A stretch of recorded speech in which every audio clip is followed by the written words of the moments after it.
नमस्कार रसिकांनो, मी जगदीश खांदेवाले ओविराज चॅनलवर आपले सहर्ष स्वागत करीत आहे. आज मी आपल्यासमोर माझ्या अनाहूत या कादंबरीचे दुसरे प्रकरण फरारी हे वाचणार आहे. त्याआधी मी एक डिस्क्लेमर देऊ इच्छितो की ही कादंबरी पूर्ण काल्पनिक असून यातील घटना, स्थळे आणि व्यक्तींशी इतर कोणत्याही घटनास्थळे आणि व्यक्तींशी साम्य आढळल्यास तो केवळ योगायोग मानावा. चला तर आता वाचन सुरू करूया. मी काही विचारायच्या आतच म्हातारांनी सांगायला सुरुवात केली. त्यांचा स्वर थोडा खिन्न वाटत होता. माझा नाईलाज होता राजेश. त्यांनी मला डबल क्रॉस करण्याचा प्रयत्न केला. मी समजू शकतो सर. तो कोण आहे? सॉरी, होता. तुला कल्पना आहे? नाही सर. रफिक, पाकिस्तान वकिलातीचा उच्चपदस्थ अधिकारी. हो हो, मग तर फारच गंभीर प्रकरण आहे. हो, सध्याच्या परिस्थितीत तर पाकिस्तानच्या हातात कोलीत दिल्यासारखं होईल. यावर पण हो म्हणण्यापलीकडे मी काय करू शकत होतो? भारत सरकार तर आपल्याला चुकूनही पाठीशी घालणार नाही, कारण हे मिशन पूर्णपणे अनधिकृत आहे. मी परत सहमती दर्शवली. सर, समजा मी या प्रेताची विल्हेवाट लावली तर? काही उपयोग नाही. पोलीस सहज आपल्यापर्यंत पोचतील. मग सध्याच्या परिस्थितीत मला एकच मार्ग सुचतो, पण त्याकरता तुझे सहकार्य अपेक्षित आहे. तुम्ही फक्त सांगा सर. नीट शांतपणे ऐक. नंतर काही शंका असल्यास विचार. तू नकार पण देऊ शकतोस. जबरदस्ती अजिबात नाही. Yes sir. या घटकेला तरी मला अटक होणे किंवा माझी चौकशी होणे, त्यात मी गुंतून पडणे म्हणजे कालापव्यय होईल. तसेच मी सुरू केलेल्या सर्व कामांवर विपरीत परिणाम होईल. मला कल्पना आहे सर. म्हणून मला वाटते की या खुनाची जबाबदारी तू स्वतःच्या शिरावर घेऊन फरार व्हावे. यावर काय बोलावं हे मला क्षणभर सुचलंच नाही. पण परत म्हातारांनीच बोलायला सुरुवात केली. हे बघ, हे सर्व प्रकरण मी तुझ्यावर ढकलतो आहे असं समजू नको. हा खून माझ्या हातून झाला आहे हे मी कधीही नाकारणार नाही. सर, पण माझा काय? माझं कोर्ट मार्शल होईल. मला फरार घोषित करतील. माझे कारकीर्द सुरू व्हायच्या आधीच संपेल. यातलं काही एक होणार नाही. कोर्ट मार्शल होईल त्यावेळी तू माझा संदर्भ दे. मी स्वतः येऊन सर्व जबाबदारी घेईन आणि तुझी निर्दोष मुक्तता होईल हे मी बघेन. हा माझा शब्द आहे. पण कमीत कमी 4 महिने तरी पोलिसांना सापडू नकोस. तेवढा प्रशिक्षित तू नक्कीच आहे. 4 महिन्यांनी असं काय विशेष होणार आहे? युद्ध. मी परत विचारात पडलो. मग धीर धरून विचारलं. सर, होऊ नये, पण समजा याच कालावधीत जर तुमचं काही बरं वाईट झालं तर? माझा शेवट तर नक्कीच आहे ना मग. Good question. याचा विचार मी आधीच केला आहे. झालेली घटना मी विस्तारपूर्वक लिहून एक प्रत माझ्या वरिष्ठांकडे, एक लष्करी मुख्यालयात आणि एक प्रत माझ्या पत्नीकडे उद्याच देईन. माझ्या पश्चात फक्त तू मागितल्याचंच ती ते तुला देतील अशी स्पष्ट सूचना पण त्यांना देईन. अजून काही? आलिया भोगासी असा विचार करून मी नकारार्थी मान हलवली. आता माझ्या काही सूचना नीट ऐक. भात्रा म्हणाले. फरारी होताना ज्या साधारण चुका होतात त्या तू टाळ. उदाहरणार्थ परदेशी जाणे, मोठ्या शहरात जाणे, जे रुटीनने पोलीस सहज जाणू शकतात. अशाच प्रांतात जा जेथे तू सहज मिसळू शकशील. म्हणजे दक्षिणेचे प्रांत वर्ज्य. कळलं? तसंच कोणत्याही वादात, भांडणात, मारामारीत सहभागी होऊ नकोस. पोलीस केस होईल अशी कोणतीही गोष्ट करू नकोस. आणि वेळेवर जे योग्य वाटेल ते कर. Okay, best of luck. Sir, I need it. आणि माझ्यावर विश्वास ठेव, पण संपर्क करण्याचा प्रयत्न करू नकोस. अर्थात हे सर्व निवळेपर्यंत.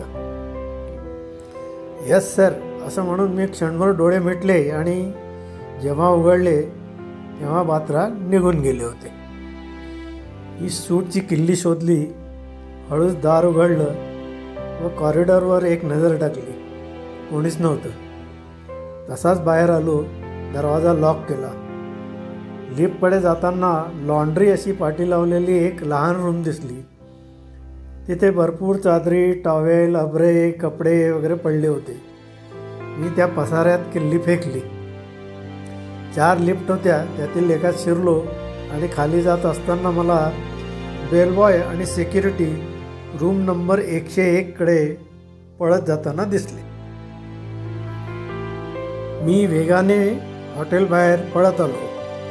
समोरून येणाऱ्या पहिल्याच टॅक्सीला हात केला आणि रेल्वे स्टेशनला चढण्यास सांगितले. अर्ध्या तासातच त्याने मला रेल्वे स्टेशनवर सोडलं.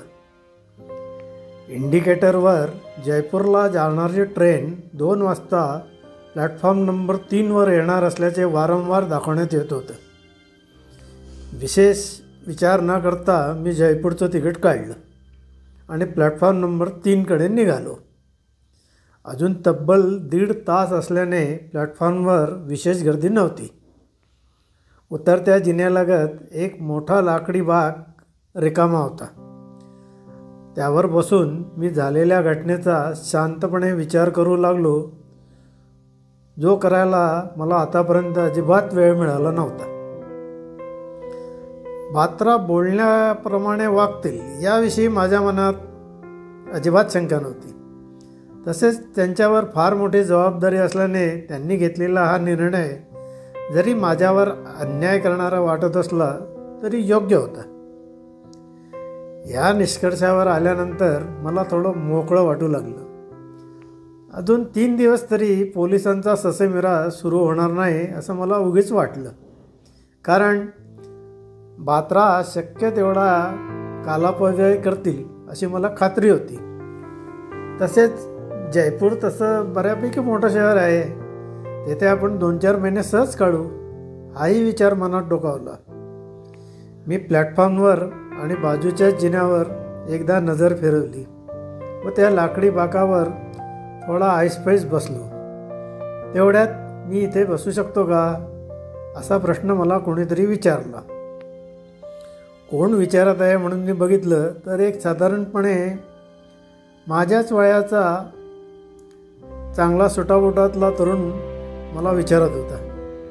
जरूर असं म्हणत मी किंचित सरकून त्याला जागा करून दिली. मी माझ्याच विचारात इतका गढून गेलो होतो की गर्दी बरीच वाढल्याचे माझ्या लक्षात पण आलं नव्हतं. कुठे जयपूरला निघाला का त्याने विचारलं. होय. सामान दिसत नाही. मित्राकडे आहे. गाडीला अजून वेळ आहे तो म्हणाला. मी काहीच बोललो नाही. मी पण जयपूरचाच आहे. दिल्लीत करवा इन्फामध्ये सेल्स मॅनेजर म्हणून होतो. म्हणजे मला फक्त माझ्या संदर्भात प्रश्न नको होते. तू तुझं काही विचार. म्हणजे या आठवड्यात नोकरी सोडणार आणि स्वतःचा व्यवसाय सुरू करणार. अरे वा, फार छान. All the best. मी आपलं जेवढ्याला तेवढंच बोलत होतो. थँक्स. आता आईला भेटायला चाललो आहे. ती 4 धाम यात्रेला परवा जात आहे. आता याची बडबड ऐकून मला वाटायला लागलं की आपण पण यात्रेला जावं. हा माझ्याबद्दल विचारायला लागला तर आपली काय अवस्था होईल याचा मी विचार करू लागलो. तेवढ्याच त्याने खिशातून एक व्हिजिटिंग कार्ड्सचा बॉक्स काढला आणि माझ्या हातात ठेवत म्हणाला, बिझनेस करता लागतील म्हणून कालच प्रिंट करून घेतली. बघा कशी आहेत. उगाच त्याचा हिरमोड कशाला करायचा या विचाराने मी तो बॉक्स घेतला आणि त्यातली कार्डं वाचू लागलो. त्यावर Vinay Kashyap, BE civil, supplier of all types of building material, we undertake all type of civil construction and design works वगैरे असं बरंच काही लिहिलं होतं. मी बारकाईने वाचत असल्याचे बघून विनय खुश झाला. मला वाटलंच होतं तुम्हाला आवडेल असं म्हणून मी जरा आपल्याकरता चहा आणतो, तोवर तुम्ही नीट वाचा आणि काही सूचना असल्यास जरूर सांगा बरं का, असं म्हणत चहा आणण्यास गेला. मी काल निरखून बघत असताना अचानक जिन्याच्या वरच्या बाजूने कोलाहल ऐकू आला. मी वर बघताच एक व्हीलचेअर ज्यात एक विकलांग व्यक्ती बसली होती जोराने खाली घसरत येताना दिसली. बहुधा सहायकाच्या हातातून निसटली असावी, पण ती इतकी वेगात येत होती की जर अडवली नाही तर सरळ प्लॅटफॉर्मवरून रुळावरच गेली असती आणि ट्रेन हळूहळू येऊ लागली होती. क्षणाचाही विचार न करता मी व्हिजिटिंग कार्ड्सचा बॉक्स खिचात ठेवून वेगाने व्हीलचेअर अडवण्याकरता धावलो. इथे माझे प्रशिक्षण कामी आलं, कारण मी साधारणपणे अर्ध्या जिन्यातच व्हीलचेअरपाशी पोचलो. पण अपेक्षेपेक्षाही तिचा वेग जास्त होता.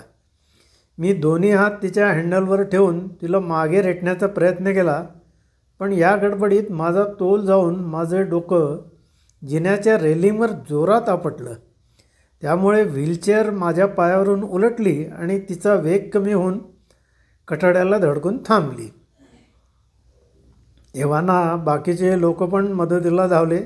त्यांनी प्रथम व्हीलचेअर नीट उचलली, त्या विकलांग व्यक्तीला त्यात नीट बसवलं आणि प्लॅटफॉर्मवर नेऊन ठेवलं. काही जण माझ्या मदतीला धावले, पण एव्हाना माझी शुद्ध हरवली होती. मला एवढंच आठवतं. त्यानंतर जेव्हा मला जाग आली तेव्हा मी एका प्रशस्त खोलीत एका डबल बेडवर आरामात पडलो होतो. माझं डोकं असह्य दुखत होतं, डोळे जड झाले होते, तहान पण फार लागली होती, पण तोंडातून शब्दही फुटत नव्हता. माझ्या कानी फक्त एका स्त्रीचं वाक्य पडलं.